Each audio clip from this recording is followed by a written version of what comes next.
বপন হয়েছে এই বিশ্ববিদ্যালয়ে, পাশে নতুন বিশ্ববিদ্যালয়। সেজন্য আমি জোবরার কাছে কৃতজ্ঞ, এই বিশ্ববিদ্যালয়ের কাছে কৃতজ্ঞ, যেহেতু বিশ্ববিদ্যালয় আমাকে জায়গা দিয়েছিল এখানে আসার জন্য। এরপরে যে কোনোদিন একটা নোবেল পুরস্কার পাওয়া যাবে এটা কোনোদিন মনে আসেনি, তবে লোকে বলা বলি করেছে মাঝে মাঝে। চট্টগ্রাম বিশ্ববিদ্যালয় যখন নিজের পরিচয় দেয়,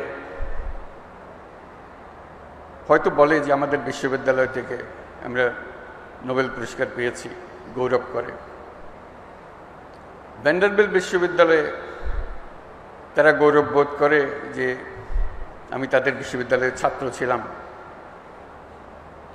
তা আমি তাদেরকে বলি যে চট্টগ্রাম বিশ্ববিদ্যালয়ে গৌরব করার কারণ বড় দুইটা, তোমাদেরটা একটা, তাদেরটা দুইটা। এই জন্যে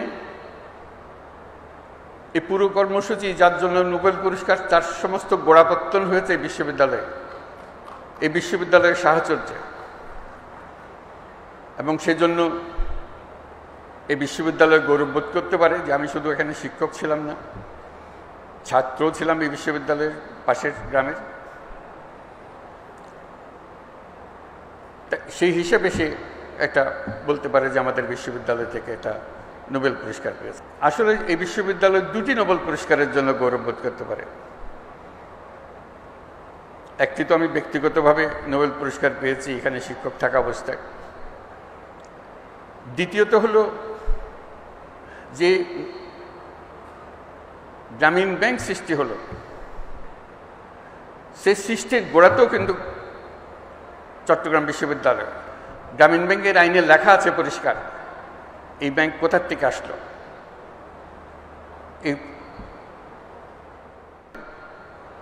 অর্থনীতি বিভাগে সেটা তার স্পষ্ট উল্লেখ আছে।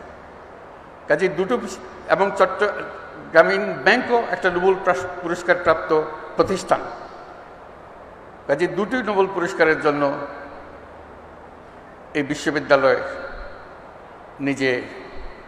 নিজেদের ছাত্রছাত্রীদেরকে জানাতে পারে যে তার ইতিহাস কি, এবং এর প্রাসঙ্গিকতা এবং এর ভবিষ্যৎ করণীয় সেটা নির্ধারণে ছাত্র সমাজ তারা ঠিক করবে যে তারা কী ধরনের ভবিষ্যৎ চায় নিজেদের জন্য।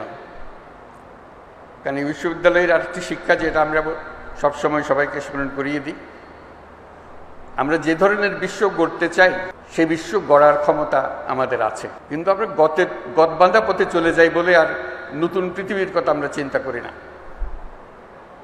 এই বিশ্ববিদ্যালয় যেন সবসময় এটা স্মরণ রেখে তার পাঠদান কর্মসূচি, তার গবেষণা কর্মসূচি শিক্ষকদের এবং ছাত্রদের জন্য যে চালু রাখে, যে আমরা শুধু খণ্ডিত বিষয়ে গবেষণা করার জন্য নিয়োজিত নই। আমরা এই প্রত্যেকটি গবেষণার পেছনে একটি আমাদের উদ্দেশ্য, সমস্ত বিশ্বকে আমাদের মনের মতো করে সাজানোর জন্য, মনের মতো করে বানানোর জন্য। আমাদের যদি সেই লক্ষ্য না থাকে তাহলে এগুলো গন্তব্যবিহীন গবেষণা, গন্তব্যবিহীন শিক্ষাতে পরিণত হবে। আজকে সবাই আনন্দিত, আমরাও আনন্দিত, তোমরাও আনন্দিত যে একটা এই বিশ্ববিদ্যালয়ে এসে তোমাদের প্রাপ্তি হলো।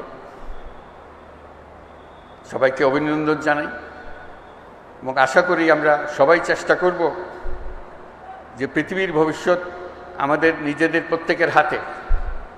আমরা যেভাবে বিশ্ব গড়তে চাই সেভাবেই বিশ্ব গড়তে পারি। আমি যেভাবে বলেছি সেভাবে গড়তে হবে এমন কোনো কথা নেই। আমি আমার কথাটা বলে যাচ্ছি, অন্যরা অন্যদের কথা বলবে, তোমরা তোমাদের কথা বলবে, কিন্তু নিজের মনের একটা স্বপ্ন থাকতে হবে। এটাই আমার আবেদন, যে আমরা কী ধরনের বিশ্ব চাই, কী ধরনের সমাজ চাই, কী ধরনের সংসার চাই, কী ধরনের শিক্ষা ব্যবস্থা চাই, এগুলো আমার মনের মাধুর মিশিয়ে আমাকে বের করে নিতে হবে। গতের মধ্যে ঢুকে গেলাম, যা আছে সেটা মেনে নিলাম, তাহলে কিছুই পাল্টাবে না, কিছুই পরিবর্তন হবে না। আজকে এই দুই বিশ্ববিদ্যালয়, চট্টগ্রাম বিশ্ববিদ্যালয় এবং মহিলাদের যে বিশ্ববিদ্যালয় আমার জন্য সৃষ্টি হয়েছিল জোবরা গ্রামে এবং পার্শ্ববর্তী গ্রামসমূহে, তাদের সবার কাছে আমি আমার কৃতজ্ঞতা জানাচ্ছি এবং সবাইকে অভিনন্দন।